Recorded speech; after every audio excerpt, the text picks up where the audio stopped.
This is the Be One Change One podcast, where our mission is to help listeners define values, practice integrity, and inspire change. Our vision is to mentor men and empower them to achieve more by taking responsibility for shaping their own lives. He's CAS, an evolving man who has been shaped by adversity and continues to grow through his imperfections. And he's Roscoe, an imperfect work in progress that tries to suck less every day. Between us, we have over 40 years of Air Force fighter pilot experience with countless hours as trainers, instructors, and mentors. Join us and learn to take responsibility for your own life as we dive into subjects from leadership to resilience to vulnerability. Be the one who changes their course. Be decisive, driven, and purposeful. Set the example for others. Lead. We wish we'd had this show when we were younger men. Be the one. Shows that we ever do are the ones that we just kind of, it just kind of goes. And Cass and I'll sit here and have 20, 30-minute discussions sometimes before we even hit record. Yeah. Which, by the way, I hit record. And so those are, to me, those are some of the most fun lead-ins because you never really know where it goes. But for today, we have a guest with us today, Cass, and he is a self-proclaimed leadership expert, psychology major, has some C-suite experience, and per your website, Jim, you say that you have experience building and managing high-performance teams, which is maybe something Cass and I can speak to just by nature of what we did in the military. So welcome to the Be One Change One podcast, Jim Carlough. Well, thank you for having me, gentlemen, and thank you for your service to the country. I'm really excited to be here, and I've been looking forward to this discussion all week. We're excited to have you. Awesome. So, Jim, why don't you just give us a little background? Why don't you just kind of tell us, how you got and what led you to psychology, in a few minutes, your work, what drew you to the idea, the concept of leadership, to start to research that, to try to understand it, all of those things? I'm sure it's a big story, but if you can give us the cliff notes so we can get it started, that'd be great. Oh, the cliff notes, boy, that'll take 4 hours up just in itself. But so it actually, in fact, I was having this conversation last night with some friends of ours. We were out to dinner, and it started when I was 4 years old. And I grew up in a small town in New Jersey with 13,000 people. And the Postal Service had walk routes. So they walked the mail. And our local mailman, his name was Charlie Smith. And at 4 years old, I used to walk with him on his route. So he'd start on our street, and I would walk with him. And the conversation was usually, what do you want to be when you grow up? And we would always have this conversation. And I would say, I want to be a mailman. And he was like, no, you don't want to be a mailman. And my dad was a factory worker. In fact, Charlie Smith's wife was the nurse at the factory that my dad worked at. So that's how close-knit this town was. Yeah. And so in one of our discussions, I finally said, I just want to make a lot of money. And he said, okay, anything else? And I said, yeah, I don't want to walk all day. So I want a big desk. And he said to me, then you want to be a lawyer. So from the time I was 4 years old to when I went to college, even choosing my major, I was thinking about what do I want to do after that, which was law school. Well, I never went to law school. Graduated college, started working. In fact, the year I graduated college at 23, I also got elected to be a city councilman in that same town I grew up in. Youngest one ever in the history of that town, and also I think second youngest in the county. I don't know if that record's been beat, but so at 23, I became a city councilman, and that really started the leadership aspect of it. And that's also where the integrity bug came from. And so to me, integrity is non-negotiable. And how that came about is shortly after the election, the city manager asked if I would stop in and just chat with him. So we sat down, and I thought he was going to impart on me all the wisdom that he had for all the years he was in politics and served the local community. And I didn't get that. He basically said to me, congratulations. I'm not going to tell you how to do your job, but I'm going to ask you one favor. He said, at night, when you put your head on the pillow and right before you close your eyes, I want you to ask yourself one question. And that question was, did I do anything today for my own self-benefit at the expense of another individual, group of individuals, organization, or company? He said, if you can say no, you can rest peacefully. You had a good day. If you say yes, you need to reevaluate what you did so you don't do it again. Ever since that day in November of 1983, I have asked myself that question before I went to bed, before I closed my eyes. And do you know that answer has never been yes? And so to me, people who operate with integrity, they build trust with their associates or coworkers. They have better opportunity to have their vision followed because people will always see you as unwavering in the way you respond to things. And I have countless times built teams just based on integrity alone to build that trust and that following. I probably have 8 to 12 people who have worked for me more than once in their professional career. As I've moved and moved up and moved to new organizations that have wanted to follow me and continue to work with me simply because they know what they're going to get. I mean, I'm a driver and I expect people to work hard, but I'm not afraid to make mistakes. That's how you learn. But the one thing we're always going to do is go down the center of that roadway. And we're not going to shift to the left or to the right. Because when people see that, they'll lose trust, they'll lose faith in you, they won't be committed to the organization or to the vision that you have, and you won't get you won't get to where you need to go to.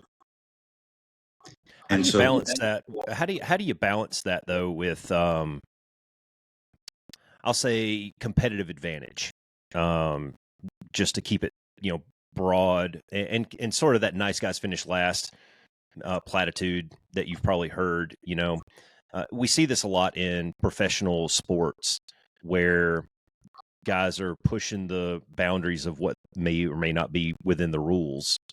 Chad Knaus and Jimmy Johnson won 6 or 7 NASCAR championships by really exploring the space. And sometimes you step over that line and they're like, oops. And, then they get reined back in. So that competitive advantage, I think, especially if you're talking in business or anything that there is a clearly defined winner at the end of it, it's hard sometimes to keep that as your filter for everything that you do, because that other guys aren't operating like that.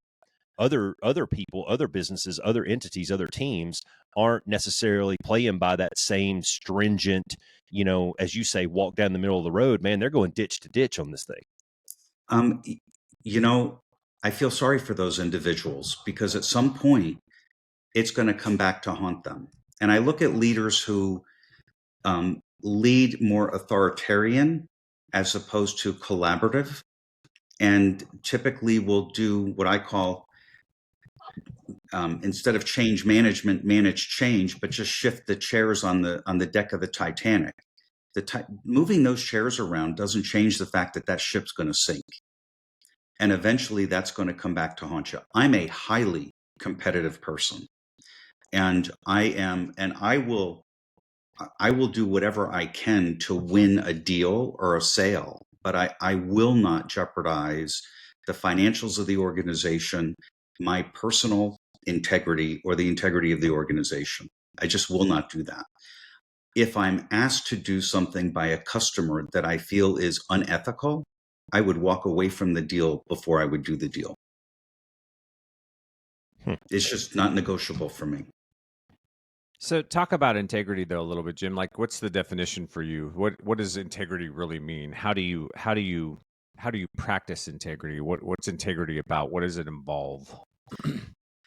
Growing up, we always lived by the golden rule, do Sure. unto others, right? And so to me, it's really looking out for the best interest of everyone around and making sure that, again, you're not doing something that's self-serving for your own benefit, but rather helping other people grow and develop and do things in the right way to accomplish the same goals.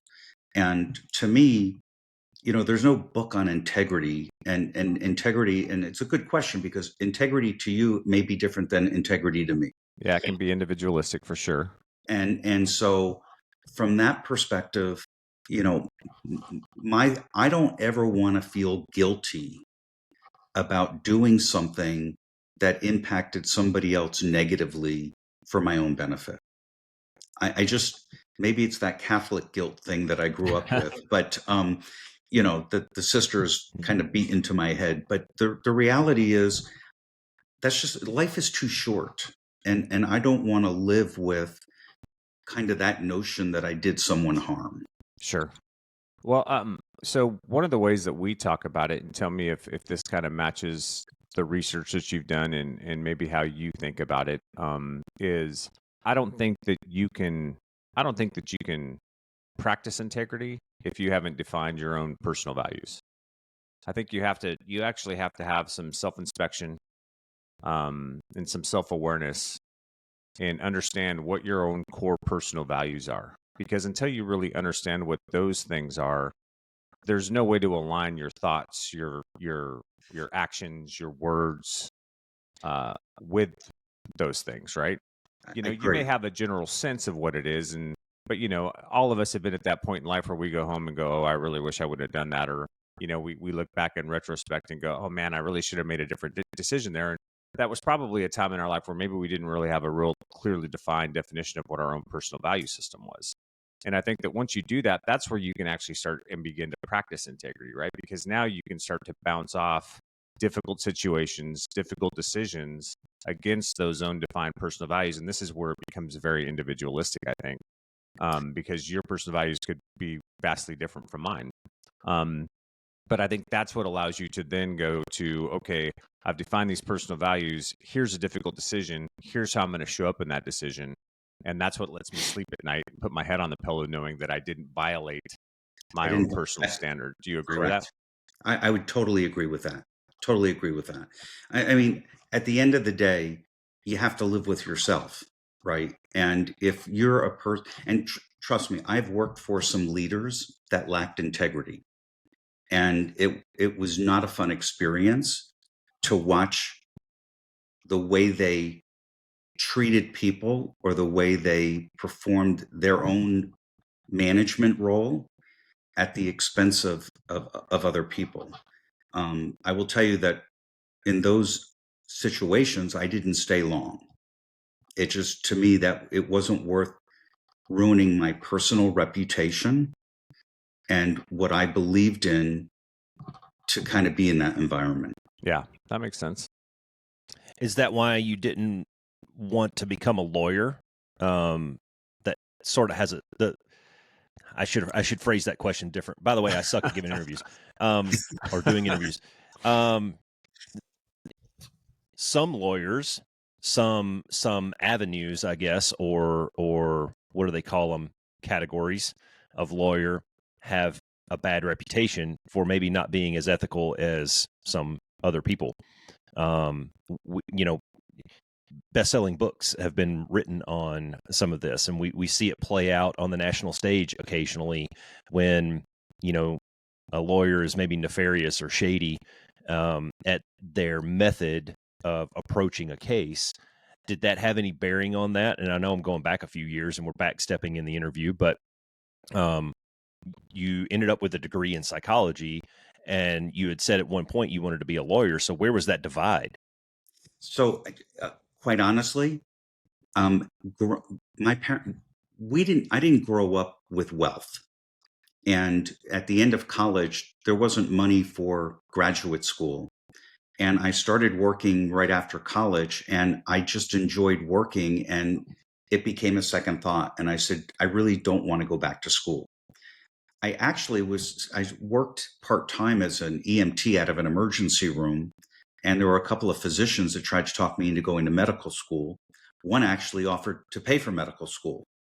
And I didn't do that either. And the one reason I didn't do the doctor thing, I didn't like the life they lived. Many of them that I knew didn't have happy home lives. And there's only one that I remember that actually would bring his daughter to the emergency room on Sunday mornings to do rounds with him. And she would sit in color in our emergency room and talk to us. And I ended up playing racquetball with him occasionally, and he paid for his medical education as a semi-pro tennis player. And so getting my ass kicked on the racquetball court every single time wasn't fun, but he was really the only physician that I knew that was really grounded in his family. And if I was going to be, so the odds to me of being him again was, I didn't think was going to be happy in life. Well, and I can go back. I have a follow-up on that one, because I can go back to when I was in high school a few days ago. And I was fairly, I guess I was fairly outspoken even as a teenager. Just my personality. I have a robust personality. People have told me over the years, and I argue, and sometimes I argue well and sometimes I don't. But a lot of people tried to talk me into going down that road. I grew up in a really small farming town down south, and I think the messaging that I was receiving was, "Hey man, you're a halfway intelligent dude. You're articulate, even as wrong as you may be on some of these things, you're articulate. So you probably want to be a lawyer, because you can learn to argue with style and books behind you and things like that." And then another thing was, go be a doctor. And what I found was those people were giving me that. They were trying to push me to a path because of the money that it would bring in, instead of farming like my dad did, and I ended up, I thought being hey, we were going to talk about your dog anyway. What kind of dog is it? It sounds like it's a Great Dane, but it's that does not sound like a Great Dane. Yeah. Barking at my wife, who just walked in the door. And yeah, it's okay. Great Danes in New Jersey are built different than Great Danes in Arizona, I guess. Yeah, I guess so. This dog, when he comes back, I'll pick him up and show you, is literally this big and fits in my wife's purse. Yeah. And so ferocious. He's very vicious. That's like when I go over to CAS's house, his dogs are ready to nip the shit out of my ankles. Yeah. Well, this one's a little bit bigger than a Chihuahua, but anyway, so he's okay.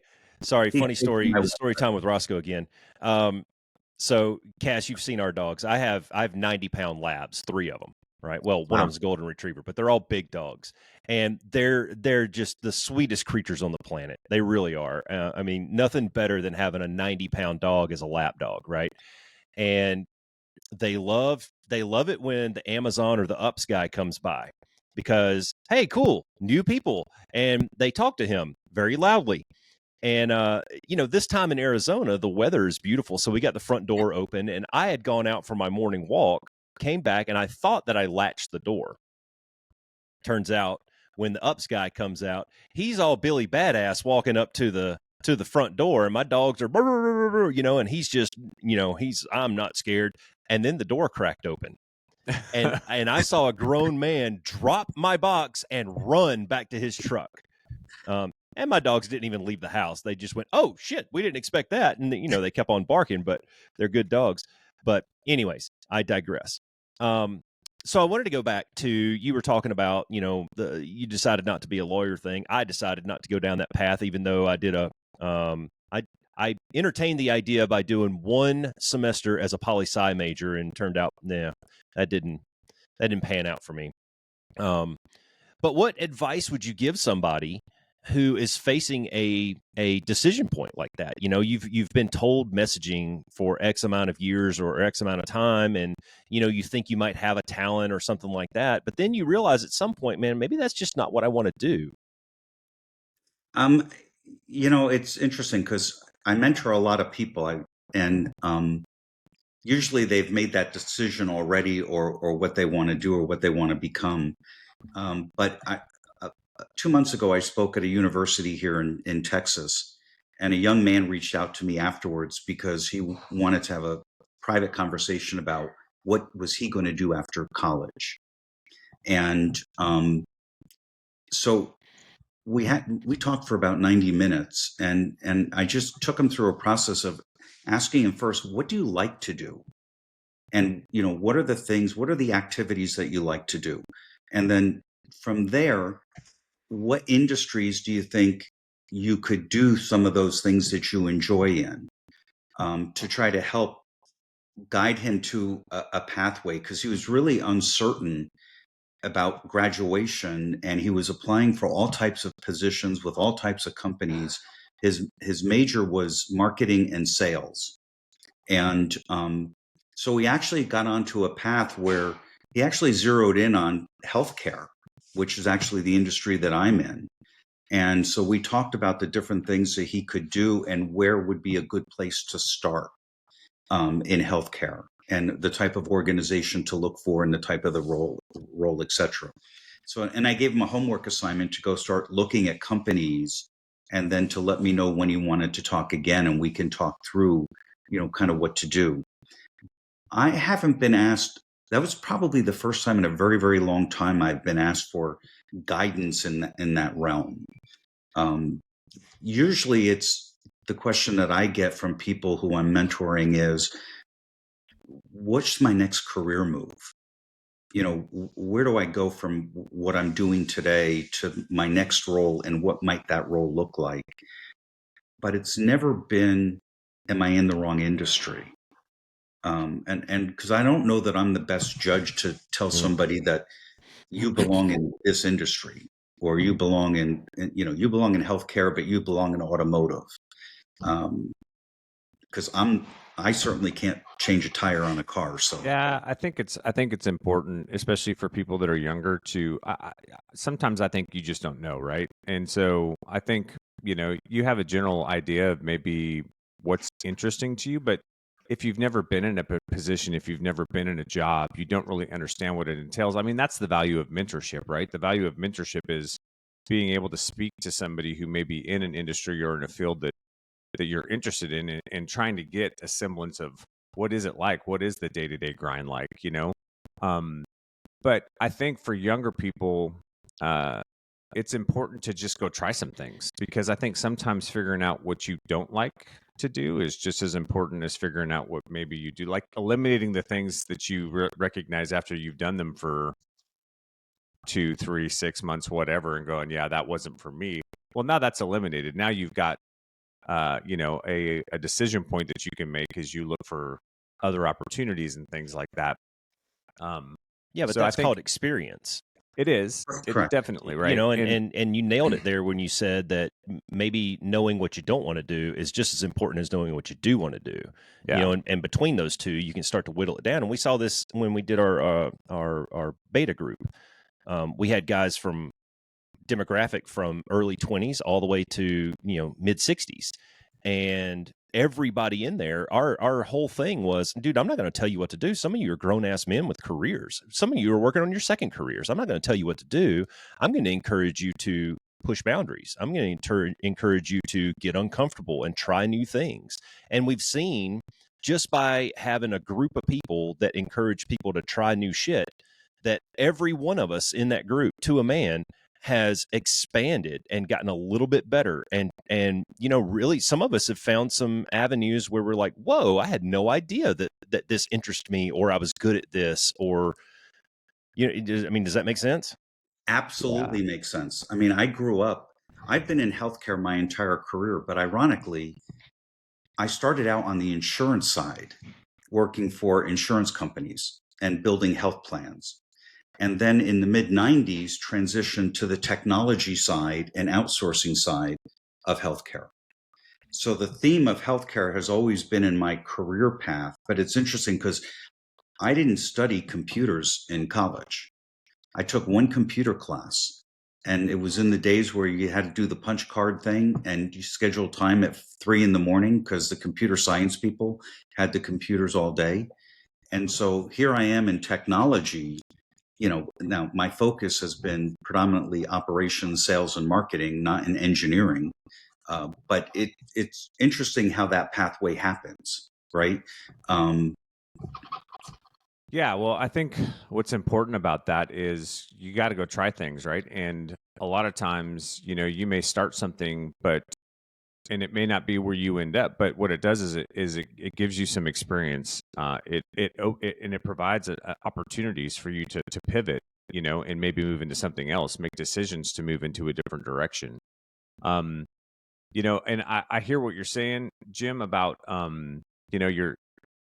you're looking around at these guys in the medical field and you're going, yeah, there's only one guy that really has figured out balance in his life, is what I would say he had, right? Right. He's the one example that you had of somebody who that actually had taken the time to figure out how to create balance in his life and prioritize those things correctly, and do things to make time for the things that were important to him. And so what I would say too, to younger men, if they're listening to the podcast, is you may see some of that around you. You may find mentors and they may be workaholics. They may not have a lot of balance. Again, it goes back to defining personal values and then being able to practice that integrity. If that's something that's still interesting to you, I would suggest that you go and try it, right? Because there may be a lot of work, like for the medical field up front. I mean, I know those guys slave for, a long time in internships and whatever. They don't call them internships. What do they call them when they go work at the hospitals? Whatever. Residents? Yeah, Yeah, they internship. do their residencies and things like that. And it's a lot of hours and, there's a lot of commitment and time up front. But I also think that that's true in most industries. If you want to be successful, right, you're going to have to spend a lot of time up front trying to figure out and hone your craft, so that you can build a skill set that allows you to move forward, that shows that you're capable of doing whatever the tasks at hand are. So, I would encourage people, if they're interested, even if you don't see people around you that have been able to figure out how to find balance in their lives, that doesn't mean that you can't, if that makes sense. Totally agree. And that balance is so important, right? I mean, it's funny because, well, it's not funny, but my middle child, who's 34, still holds against me that I missed his 12th birthday. Now, I never missed a birthday party. But on his 12th birthday, the actual date of his birthday, I was traveling for business. And I did a lot of traveling for business. And so I thought I was very proud to say that I never missed a birthday party. But in his eyes, I missed his 12th birthday. Yeah. But it's interesting because all three of our children are all successful. My wife is a professional nurse. I have a daughter who's a nurse, who's actually a nurse practitioner. Both boys are in management. The oldest one is in product management for a software company in Austin. The other one works for Hewlett Packard in Houston, the middle child. And they all have a great work ethic. We have no grandkids yet, but we're hoping that happens sometime soon, so we can, ruin their lives and spoil the shit out of them. But it was interesting because I asked my one son one day, what did you feel growing up made you want to get into management and what you're doing today? And he said, watching you. And he said, I didn't like homework, but I saw you doing homework every night. And the fact that you were doing homework told me that I needed to do my homework. Yeah. And it's real interesting because I didn't think it had that kind of an impact. But that's, trickle down learning per se. But anyway, I don't know how I went off on that tangent. So no, I think you hit some good stuff in there, man. Because I'm a shameless plug for one of my books, but there's a chapter that I wrote in here, and it was essentially, I think as parents, we're watching our kids. I have all boys. I was blessed with all boys, and I'm watching my boys grow up, and the question that I was asking along the way was, if they grew up to be like me, would I be okay with that? And I think it funnels nicely into the leadership discussion because, as a dad, especially to boys, I was a leader to them. And maybe you don't always see it. Maybe you don't always it's not a day-to-day reflection necessarily, but over the long haul. And my youngest is a sophomore in college right now, and I can see in each one of them, I can see the little bits and pieces in there that they picked up along the way. And I think if we can encourage men in general, and ladies to an extent too, but if we can encourage those people to have that foresight when you're young. And I had this discussion a couple of days ago with my oldest boy. He's got a 6-year-old, and he's struggling with some stuff. School's stupid, girls are icky, blah blah blah. And I just, that was kind of a message to him. I was like, dude, the best thing that you can do, like part of a dad's job, is to prepare that young man for real life. And you do that by providing a good example for him to follow, because he's watching. He is, he's watching your every move. And, if he grows up and he's the kind of kid that, walks into a room with his chin up and his chest out, and you ask him, well, why do you do that? And he says, well, because you did it. I'd be proud of that. I'd be okay with my actions reflecting on my children, for sure. Absolutely. And I think it's a great compliment to the job that you do as a parent, and to see that happen. I grew up, my dad was a very, very hard worker. In fact, the one thing that he instilled in all of us was just work harder than the next person. And I may not be the smartest guy in the room, but I'm going to outwork everybody.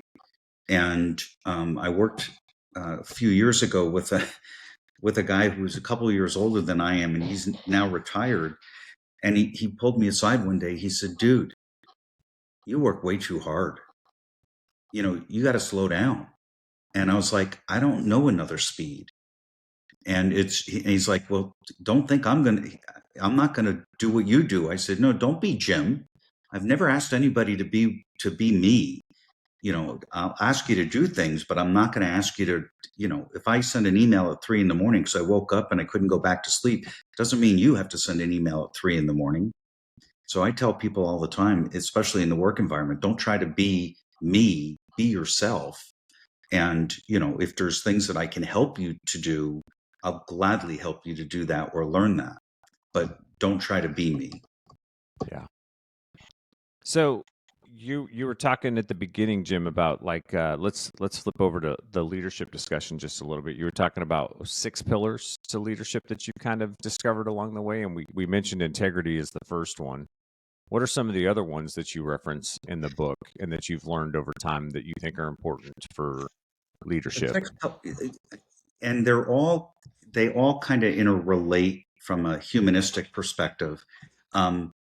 The next 2 that I think are important are compassion and empathy.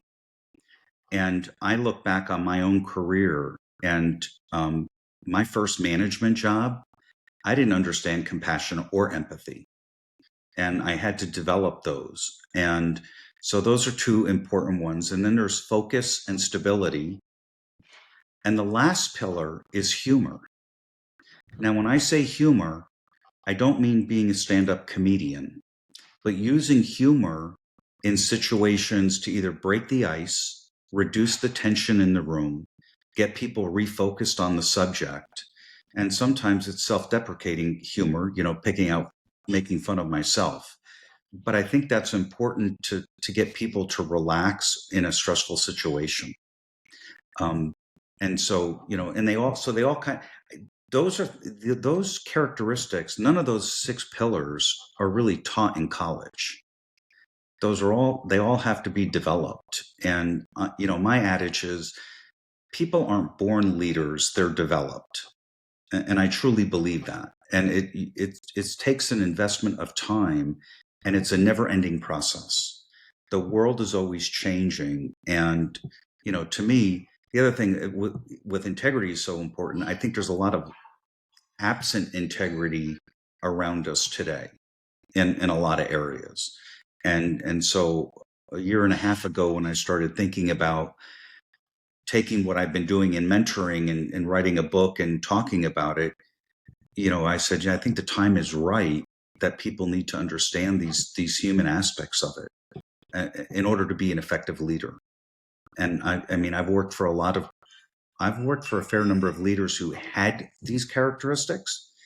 I've had some leaders that had some of them, some that had all of them, but I think to me, they resonate and they stand out, and they'll help people build a better team. If you don't have compassion and empathy, you're not going to have camaraderie with your team, or people aren't going to believe in you either.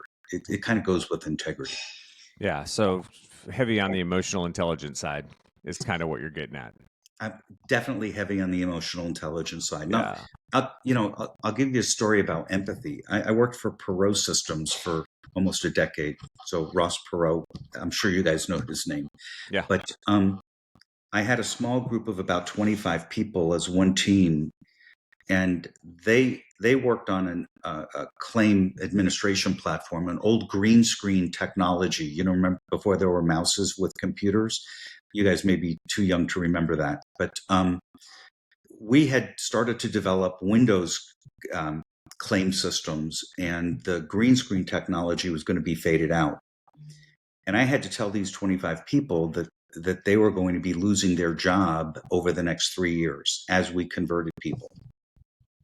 And I struggled for a week as to what was I going to say to them that would get them to believe that they shouldn't just quit tomorrow and jump to another job.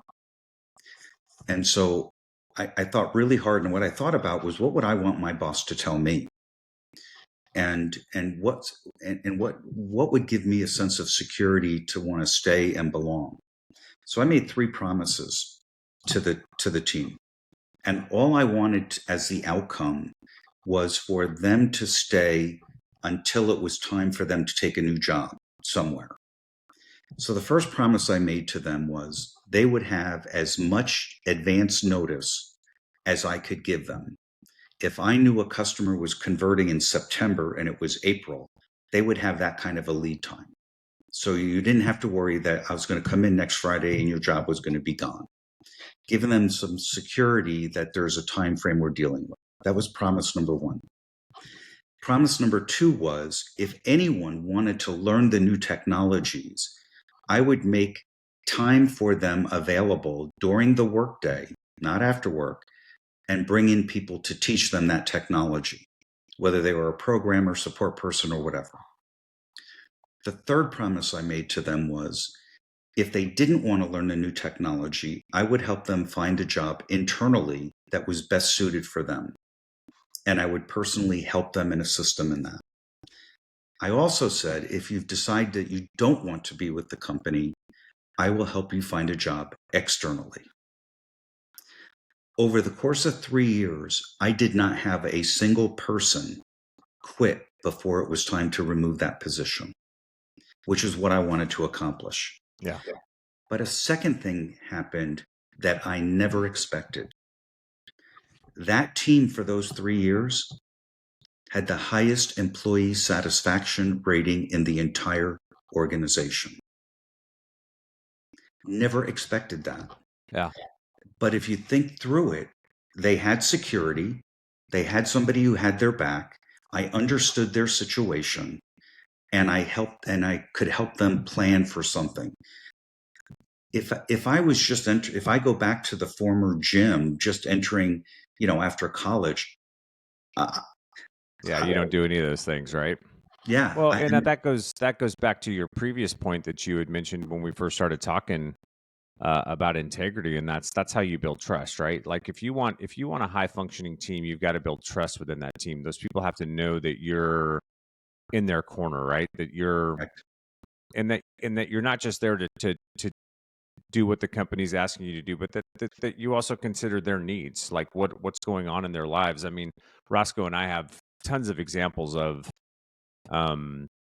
times in the fighter squadron, where maybe there's somebody that's underperforming, and in the type A situations that we were in, a lot of times when guys are underperforming, our default mentality is just, they're, maybe they're struggling in this, or they're just not keeping up, or maybe they're not studying hard enough, or maybe they're just not cut out for what we're asking them to do. But I found many times in my career that actually just closing the door and going, hey dude, what's going on? Like, is there something else going on in your life right now that's a distraction? Because like the expectation, the performance that we've seen from you previously was really good. And it seems like you're struggling a little harder with this than we expected you to be. So is there something else going on? And 90% of the time, just by showing a little compassion and a little bit of empathy, which was difficult to do sometimes in a fighter squadron, but asking those Scoff. questions, you'd, what's that? I said scoff. Yeah.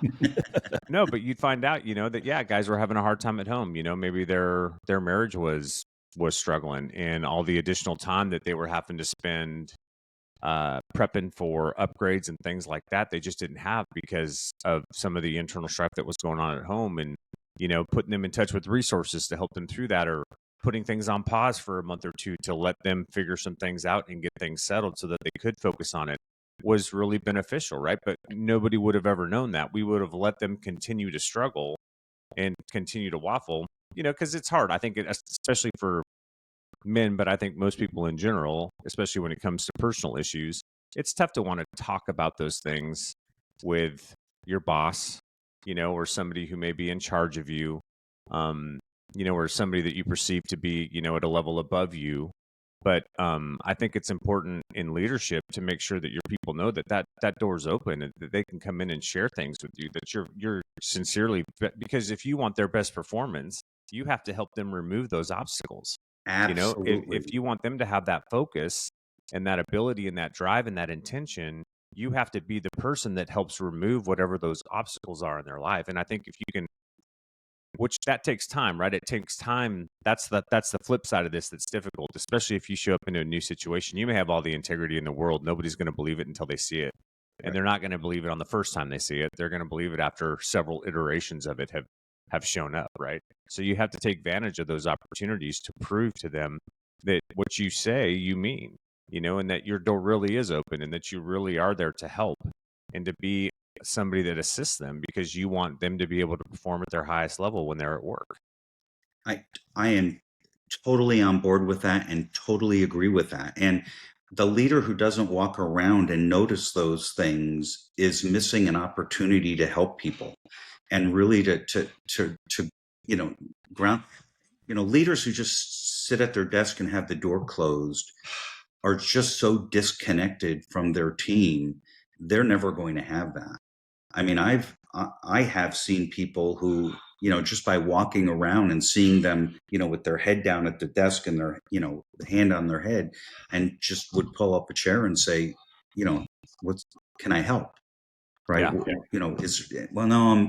There's something going on at home, or this or that. And I've had occasion where I've said to somebody, look, shut your computer off, go home, take the rest of the afternoon. Don't punch out. I'll pay you for your time, but go take advantage of whatever it is you need to go work on or go help with. And I think as a leader, we have a duty to do that. And, one of the things that I do in terms of working with people is when we do performance reviews, I always ask them for a personal goal that they want to accomplish for the next year. And it doesn't have to be work related. I had somebody say, well, I'd like to get on a animal nonprofit association and, get on their board or whatever. And we put a plan together to find local community shelters that may have an open position to get that person on. I mean, it had nothing to do with work, but it was a personal goal that they wanted, something they wanted to do to give back. And so we made that happen. Yeah.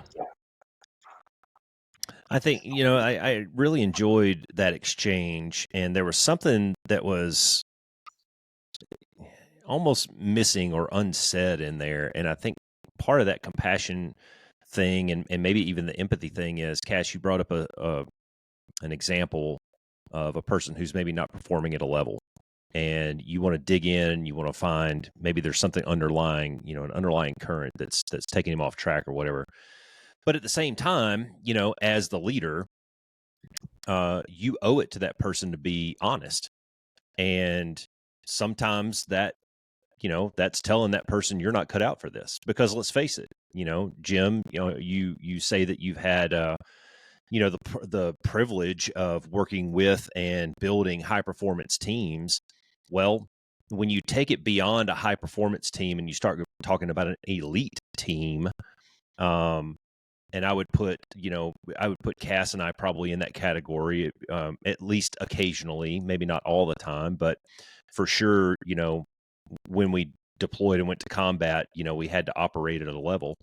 But at the end of the day, there's this fantastic story that I like to tell when I get to speak and mentor people, and it's the story of the British rowing team years ago, and they lost. They thought that they were going to win gold in the Olympics, and they lost. So they set their sights for the next 4 years. They got a new coach, and they all got together, and we're talking elite level teams here, right? Elite level, however many thousands of meters rowing, 10,000 meter rowing, whatever. And for 4 years, they asked one question: does this make the boat go faster? And if the answer was no, then we don't do that action. Right. And I think as leaders, a lot of times we have to ask our teammates that, and we have to ask ourselves that is, does this help the team achieve X, whatever X is? A NASCAR pit crew, does this help us get down to the, 11.9 mark on a pit stop? If the answer is no, don't do it. And so I think being honest with people probably goes into that. And sure, yeah, you can be a little bit compassionate and you can soften the blow a little bit, but at the end of the day, you got to call a spade and tell the dude, you suck. You're not cut out for this. Next. Because the teams that we're talking about at the levels that we're talking about, it's only as good as its weakest link. And we're not talking about putting a team together, in a cube farm somewhere to solve some stupid problem for, management and come up with 50 PowerPoint slides. We're talking about the profession of killing people and making sure that we kill the right people and not the wrong people. There's different gravity involved with the different levels of teams a lot of times.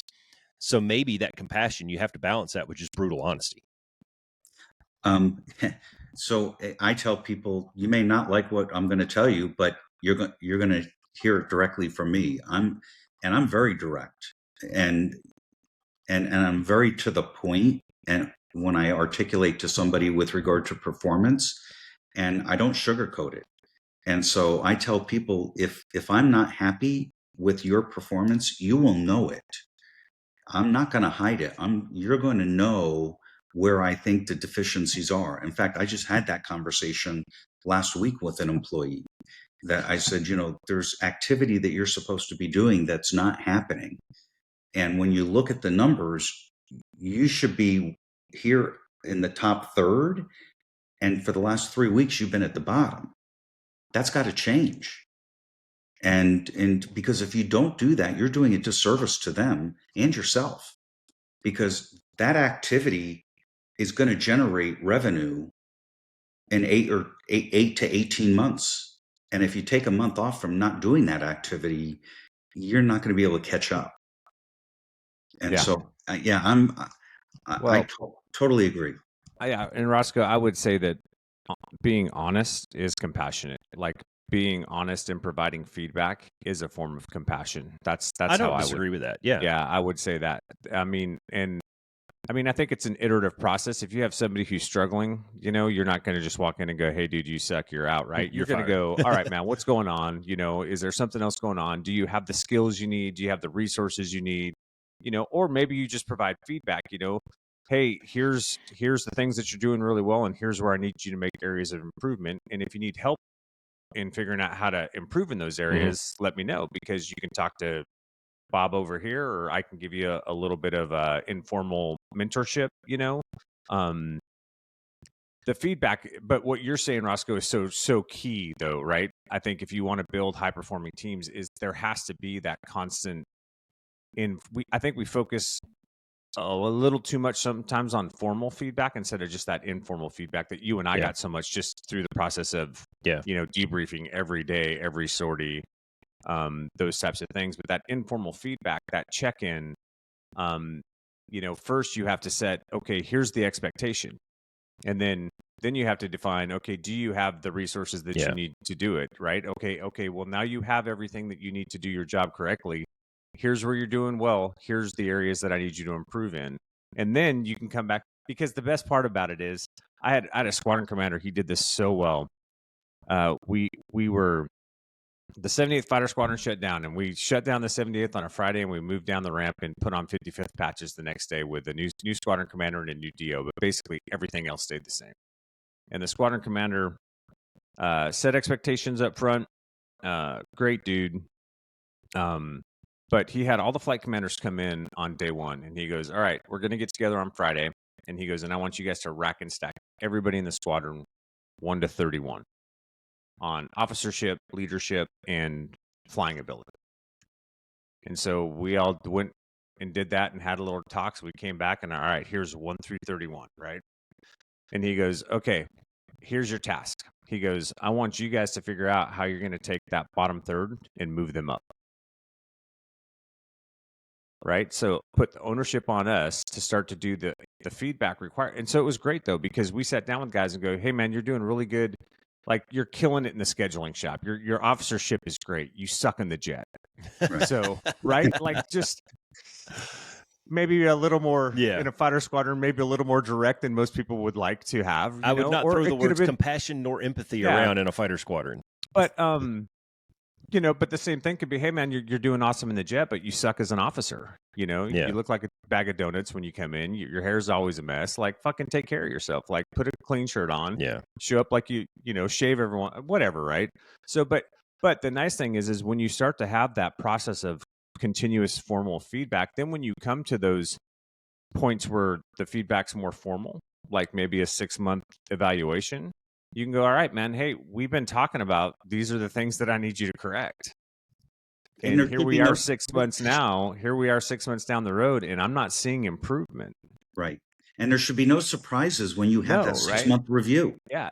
By the way, sorry, Jim, not to interrupt, but the point of that feedback, though, is you put the ball in their court. They have the control now to make that improvement. And if they don't, that's not on you as a leader. Correct. That's on them. Absolutely. Go ahead, Jim. Absolutely correct. I'm a firm believer in that. That performance review should not be a surprise to either person. Exactly. It should not. So I have a team meeting every week, and I have one-on-one meetings. The difference between the two, the team meeting, I'm talking about the things that matter most, that are going to move the needle on revenue. The individual meetings are the employees meeting to tell me what they need from me. And that's the way I structure it. And then, so in a sales organization, the other thing we do is, like you all did, debriefs. What did we do well? And what didn't we do well? On every single sales call, every conference we go to, what did we do good? What do we need to do better next time? So that people are consciously aware of what we're trying to accomplish. And I'm also big on setting goals. Everything we do, what's our goal for this meeting? What's the expectation? What do we want to walk away from this meeting with? And even if it's just an internal meeting, otherwise, why are you having the meeting? If you don't have a goal of something that you want to get to or get out of that meeting, you could have just easily given that information out to somebody in an email. Yeah. As opposed to wasting everybody's time and bringing them together. Yeah, and it's interesting that you bring that up. And I don't want this to come across wrong, and forgive me if I don't have the words or the vocabulary to make this sound good, but he's from Alabama, Jim. I am. I'm kind of a moron. But I'm just going to blurt it out, and then we'll throw the grenade on the table and see who jumps on it first. But everything that you just described right there, that's management. That's not leadership, and there's a difference, right?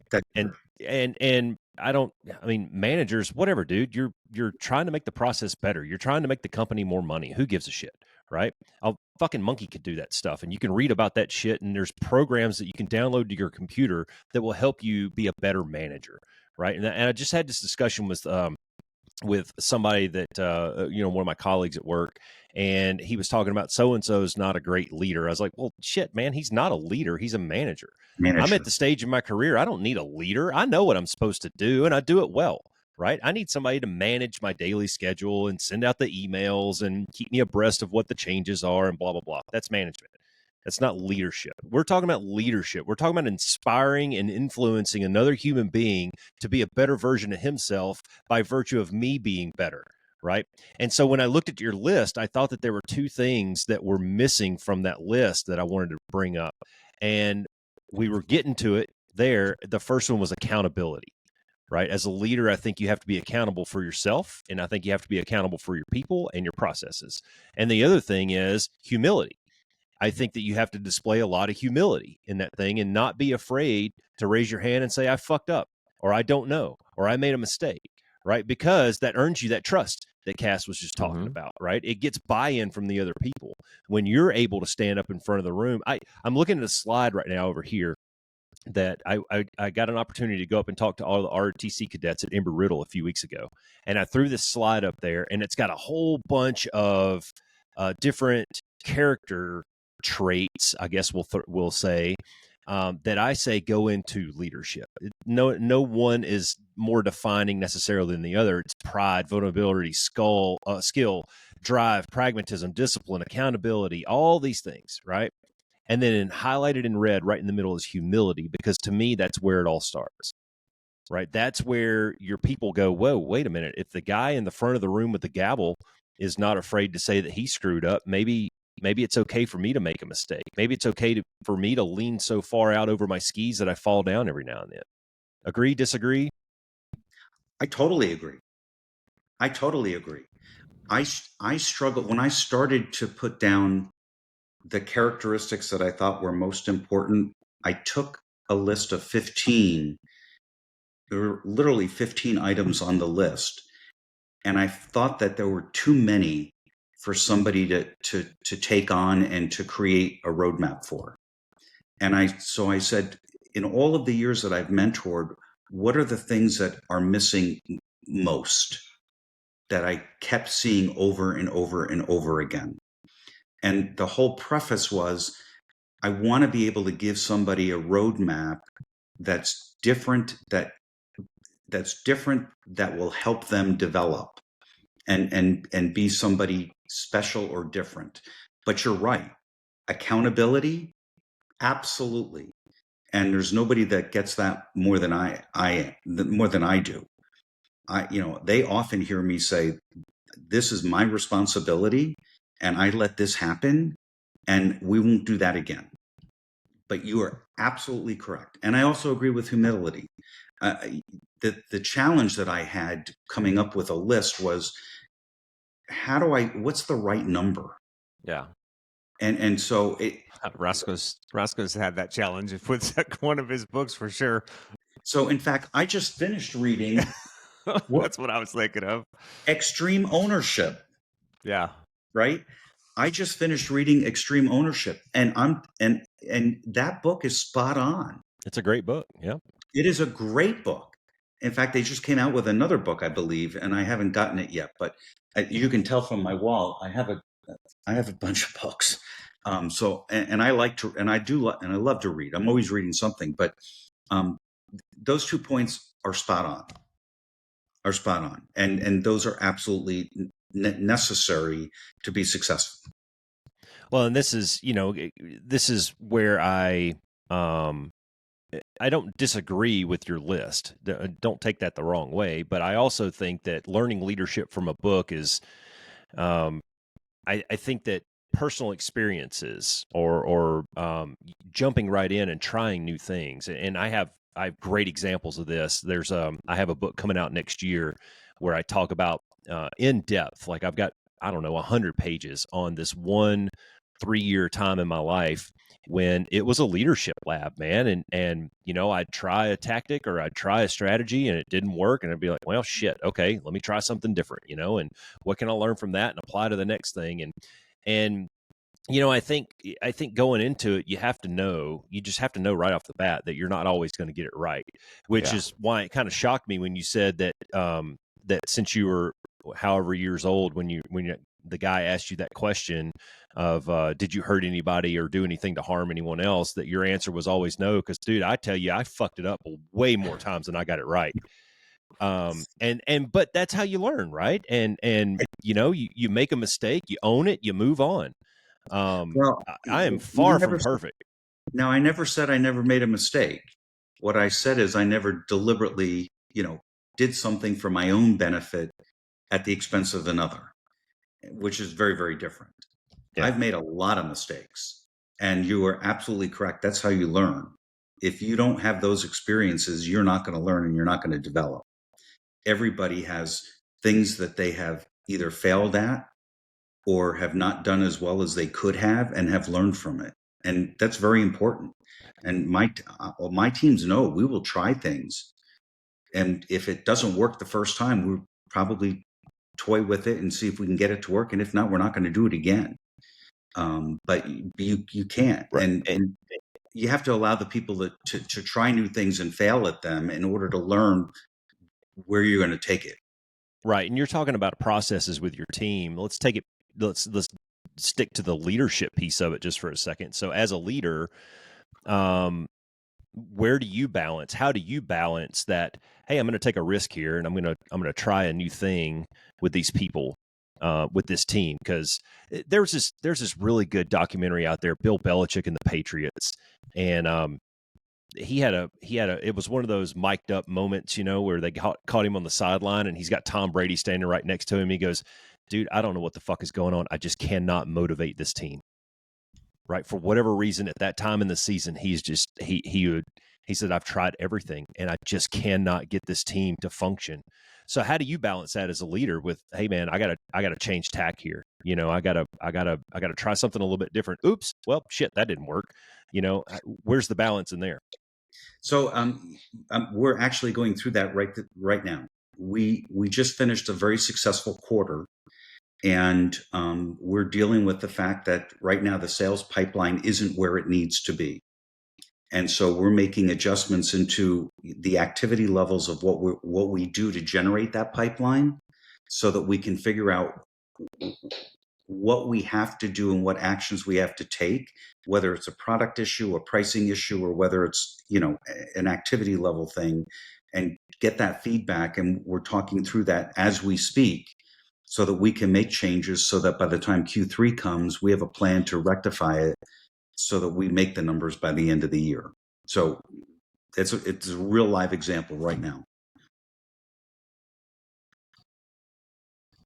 Jim, I got a question for you. Do you think there's such thing as a good ego? A good ego? Yeah. Absolutely. You think ego can never be good? I think everyone has some level of ego. It's a matter to me of how are you using that? What are you doing with that ego? Some people are extremely pompous or whatever, and they're going to be what they are. But everybody has some level of an ego. Yeah. Well, I think the way that I think about it is, right, we all have ego.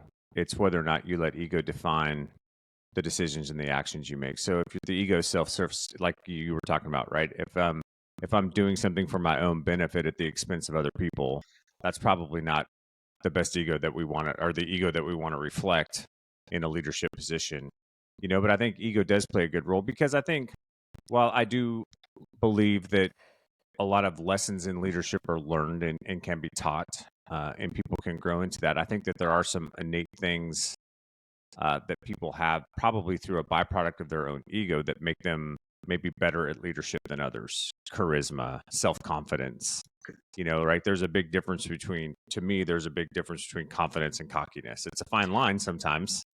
Correct. But it exists, right?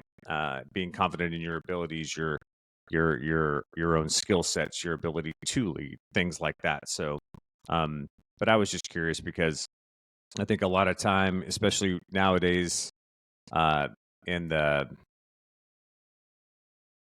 platitudinal world that we live in of, how people talk about emotional intelligence and things like that. We did a whole 2-part series just on emotional intelligence about a year ago, and really broke it down. But, I think a lot of people, ego gets a bad rap, but I guess I wanted to point out that ego's important still though, right? For individual, because that's where you're going to derive a lot of that self-confidence, and things like that are going to help you become a good leader. and demonstrate these things. I totally agree with that. I totally agree with that. If you look at it if you look at ego on one side of a coin and you flip that coin over, what's the antidote to that ego and that cockiness and that arrogance? Humility, exactly. So humility is the antidote. Humility is what balances that out, right? And I know I have this discussion with my boys. I had this discussion with the cadets up there, and I was like, guys, like, and this to me is like an example. And one of the things that, I think that especially in the military, they get sold a bill of goods that, hey man, you're going to get commissioned, you're going to be a lieutenant, you're going to be a leader. Right. Well, no, you're not, dude. You're going to have the rank, but you don't know shit and nobody's going to listen to you. So the best thing you can do is go sit with the senior NCOs and learn. Everywhere you go, have a pen and a piece of paper. Right. And you'll earn their trust by valuing their opinion and their knowledge and their experience and that kind of shit. Right. And leadership doesn't always have to be a formal action. Right. Leadership to me is you're walking down the hallway and there's a piece of trash on the floor and you bend over and you pick it over.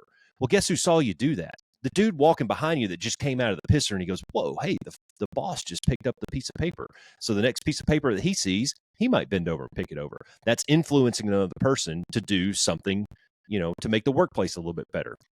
Leadership to me comes down to, can I influence this person to do something to benefit the team or to benefit the organization or to benefit himself? Right. And we here at the Be One Change One podcast, we always bring it back to the individual actions, the individual value systems, the individual things that drive you from the inside out that other people see that make them want to be just a little bit better. It all comes down to your individual level of excellence and your personal level of excellence and what you're willing to do to put yourself out there so that other people see that and they want to strive to be that. That to me is the leadership piece. Doesn't always have to be the guy in the front of the room with the gavel and the bullhorn and the loudest voice, right? You can be the quiet guy in the corner and still be a leader. Yeah, I agree. In fact, I was asked a question one time, not long ago on another podcast. Does leadership begin when you sit down behind your desk? And I said, absolutely not. The leadership is 24/7. Your people are going to see you in the parking lot. They're going to see you at the grocery store. I did something one time. On the one floor of our office that we had at the time housed about 100 people. 40 of them were my responsibility. And I noticed that no one except me, and I'm not special, ever had a conversation with the woman who came to the kitchen and cleaned the kitchen and took out the trash. And her name was Kathy. And I was really bothered by the fact that I watched Kathy walk on the floor every single day, and the only person that ever interacted with her was me. So I sent an email out one day to my team, and I said, the first person that can come to me and tell me the name of the woman that picks up your trash and cleans up after you in the kitchen will get a $50 Starbucks gift card. I hit send. I exited my office and I just stood there and watched. And all of these people, one by one, started jumping up like popcorn, walking around trying to find Kathy. And two of them finally got to her and sort of cornered her and scared the living daylights out of her. And of course, the stupid thing that I didn't tell Kathy what I was doing or Kathy's boss. And then, her boss comes up and sees me and says, what the hell did you do? I said, I was bothered by the fact that nobody knew Kathy's name and nobody talked to her. And so what they learned that day was Kathy was part of our team. And I should have done it a hell of a lot sooner than when I did, because I wasn't paying attention and didn't see that people were not interacting with her. And when I realized that, I said, I'm going to fix this. And do you know, that woman had a different attitude moving forward. Every time she came on the floor, she was smiling. And she felt to be part of the team. Yeah. And people were talking to her in the kitchen. And you know what? They weren't as sloppy in the kitchen after they knew what her name was. They were starting to put their own cups into the dishwasher instead of letting Kathy do it. So a lot of things happened out of that, but it was a pretty interesting experiment in just getting people to understand everybody around you is part of the same team. it doesn't matter what their role is.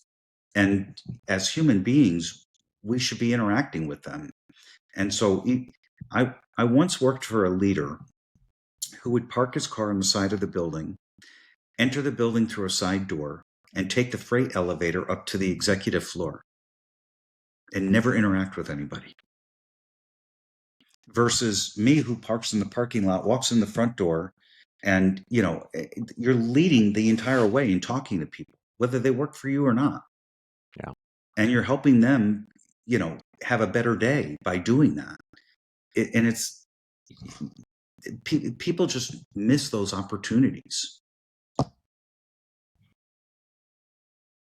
Indeed. Cass, you got anything else, man? No, man, I really want to thank you for coming on, Jim. That was a great discussion. We really appreciate having you on. I had a blast. It really was enjoyable. I'd like to do it again. Yeah, sure, man. Yeah, When's your we'll next have to book have you coming out? Well, my wife said I'm not allowed to write another book. Get another wife. Get another Heresy. wife. she so after it came out, we were out to dinner and somebody said at dinner, "What's the next book?" And she said, "He's not writing another book. Every night for a year, he's talking to editors. He's doing this. I didn't see my husband for a year." Yeah. Oh, So gosh. Roscoe knows that game. Well, I've got 3 that I'm juggling right now, and I've already got some thoughts going for a 4th. So I know nothing of what you're talking about. It becomes all consuming, and I wake up in the morning thinking about characters. I go to bed at night thinking about characters, and when I'm sitting here having conversations like this, I'm thinking about characters and the different all the different things that go into it. It's, to me, putting together a project like that is just, it's a lot of fun because it's so far out of my comfort zone that I enjoy the learning piece of it. And this morning I had an hour and a half conversation with a guy who's really plugged into this writing community, and man, he gave me a lot of food for thought. So I'm going to have a nice long afternoon back here by myself, just thinking and capturing some of that stuff. So yeah, I have thought about another book and what additional pillars could be next, right? Yeah. But I probably it'll be a while before I start to write it. It's just between work and then speaking and everything else. So yeah, after we flip the company and I can quit my day job, then maybe I'll. There you go. But the interesting thing is, I don't think people realize how hard it is to write a book. And you also have to. I also learned you have to have thick skin. Yeah. Because somebody's going to change your words. And I had 6 different editors, and some of the things came back, and I was like, well, that's not what I wanted to say. And they're like, no, but you need to write it this way. And so you really have to have thick skin. So that was hard for me initially. Yeah, I thought that I had thick skin until I sent my book to an editor, and nothing will humble you down. Like I'm not exaggerating when I say there was more red on the page than black. It was bad. But you know what? Anybody who's striving to learn or to be a little bit better, I think you have to understand that. You have to know that. You have to know that you're not always going to get it right. And those people who are willing to give you the feedback, they're just trying to make you a little bit better. You asked for it, and Yeah. and I've been on the other side of it too. I've had people ask me, "Hey, will you read this for me and give me feedback on it?" And I go, "Okay, just remember, you asked for this." Yeah. Yeah. Now, what I will tell you though is the nicest thing that came out of it, because I struggled with, what if it sucks, right? So I called a friend of mine who's written 5 books. In fact, he just wrote his 6th book, and it's a comic book, an adult comic book. And I said to him, I said, Mark, do you ever think that it's going to suck? He said, with every book. Yep. I said, how do you get over that? He said, you don't. Nope. Yeah. It's part of the process. It's part of the process. You just accept it. I said, well, what if nobody buys it? Doesn't matter. Still makes you an author. Yeah.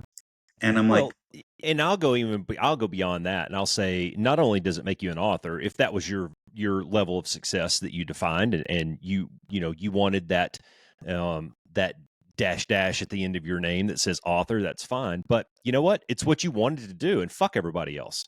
Correct. You Correct. do what this is part of the conversation I had with the guy this morning was, how do you balance between writing something that the market wants versus something that you want to write? And it was, we ended up having a great long discussion on it. And it comes down to, why are you doing this? Why are you writing it? Are you writing it to sell 1 million copies and be a New York Times bestseller? Or are you writing it because that's what you want to do? And that comes down to your definition of success. If you want to be the guy that goes to the author conferences and trade shows, and you sit on the panel and you have your name in lights, and you're on the front page of whatever website, then great. If you want to write it because it's entertaining for you and your 5 buddies enjoyed reading it, then also great. Yeah, I totally agree. And the nicest compliment I got after writing the book was somebody who read it and who said to me, as I'm reading this book, I hear you saying these words. And that really made me feel good, because I didn't want something that didn't sound like me. Right. And I mean, I'm sure you feel the same way. Right. So yeah, no, anyway. my first book that I wrote, it's a campfire story, and it's about a hiking adventure that I went on and whatever. And one of my favorite comments or reviews on Amazon is this lady wrote on there, I feel like he's sitting in my living room telling me a story. And that to me was good, because that's what I was going for. I wanted it to read like we're just sitting around a campfire. We got a 6-pack. Let me tell you a story. Yeah. And so those are always fun. But then there's other ones out there. And I recently had a 1-star review, or found a 1-star review on it because of a typo that I made. And, you kind of have to take those and just move on. And again, if it's something you enjoy doing, I encourage you to write another one. It's great. I'm sure it's it became almost like a little passion project. Yeah, it does. It does, because it becomes a part of you. I got a 2-star review because there were 2 paragraphs in the book that repeated in 2 different sections that I missed and the editors missed. And I'm like, dude, so you gave me a 2? Yeah. Yeah, but you know what, man? And, let's go back to feedback for a second. And I know, Cass, we've had this discussion many times, but when somebody leaves me a review or gives me feedback on something, I ask 2 questions. First of all, who is it?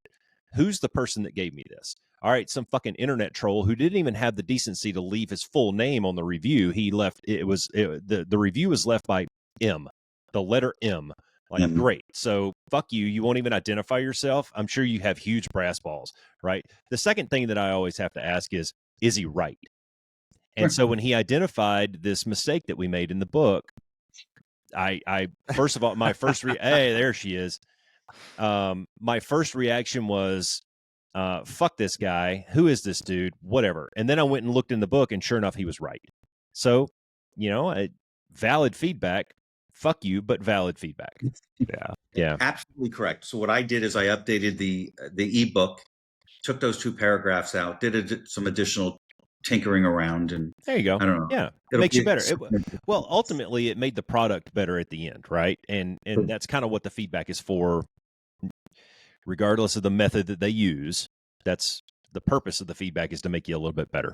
And totally agree. Yeah. Totally. Well, hey, Jim, if any of our listeners want to find you, how can they do that? Best way to find me is via the internet. They can find me on LinkedIn, or they can find me on my website, which is simply just jimcarlough.com. Okay, awesome. No periods, no hashtags, and just jimcarlough.com. Plain and easy. Right on. Awesome, man. Hey, gentlemen, it's been a pleasure meeting you both. Thank you. Been a pleasure. Yes, Thank sir. you. Thanks for coming on, Cass. Have a good day, guys. All right. All right, Cass, be the one. Be the change. He gone. Thanks for flying with the Be One Change One podcast. If you got something out of this show, then be the one and share it in your circles of influence. You can be our wingman through our website at www.be1change1.com. That's B and the number 1, change and the number 1.com. We invite you to be the one and join our fighter squadron on social media at Be One Change One on Facebook, YouTube, and Twitter. You can follow us at Paul Roscoe White on Facebook, Instagram, and LinkedIn, as well as Roscoe's website, www.paulroscoewhite.com. You can email us from the website, and please leave comments, share, and ask questions, or leave ideas of things you would like to discuss on future podcasts. Most importantly, be the one that helps us win the algorithm by leaving a review on whatever platform you're listening on. Thanks for joining. Until next time, be the one.